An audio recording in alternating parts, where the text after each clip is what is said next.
Muy buenas tardes. ¿Alguna vez te has preguntado cuáles son los parámetros o características que gobiernan al momento de elegir cierta disposición de los elementos o módulos para un determinado diseño?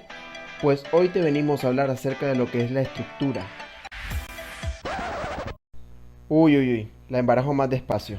En términos simples, la estructura es la que genera la retícula en la cual se forma la composición de los elementos. Es decir, la estructura gobierna la disposición u orden de los módulos y la relación entre ellos. Tenemos entonces la estructura formal, semiformal e informal, y otras como la activa o inactiva, y por último la visible o invisible. La estructura formal se distingue por su regularidad, su rigidez, y es realizada matemáticamente y con precisión. Los espacios quedan divididos de igual forma. Las estructuras formales las hay por repetición, por gradación y por radiación. Por repetición, los espacios o subdivisiones de la estructura son de la misma forma y tamaño. Por gradación, exige un cambio gradual de manera ordenada, visualmente genera ilusión óptica y crea la sensación de progresión. Y por radiación, parte de un punto focal y da la sensación de movimiento desde o hacia el centro. Puede verse entonces estructuras por radiación de manera centrífuga, parte del centro y sus líneas estructurales van del centro hacia afuera; concéntrica, formada por figuras geométricas que parten de un punto focal y se dilatan paralelamente; y centrípeta, sus líneas estructurales forman ángulos que apuntan al centro y al ser paralelas no se tocan.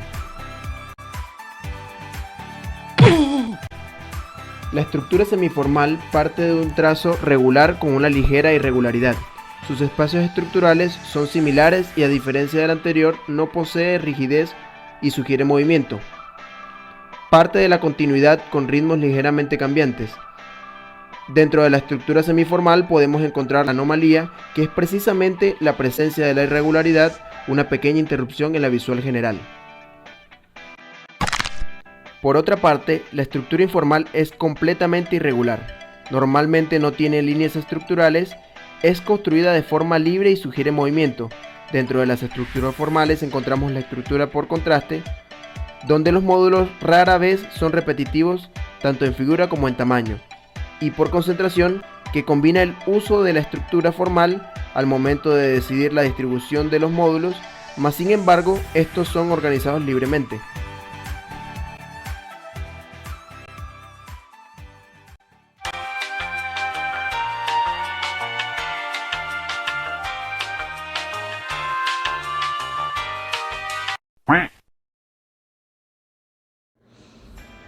Amigo, se te olvidó mencionar que las estructuras pueden ser activas o inactivas. Estas dos se caracterizan por estar conformadas por líneas conceptuales. Estas líneas en las estructuras inactivas solo tienen la finalidad de servir como guías para la ubicación de las figuras o módulos de la estructura. Estas líneas conceptuales no pueden interactuar ni con la figura ni con el módulo.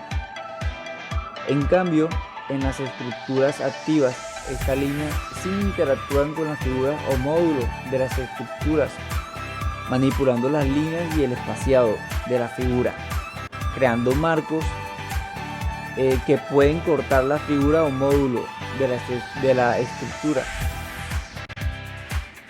Además, las estructuras también pueden ser visibles o invisibles. Estas dos se componen de líneas conceptuales.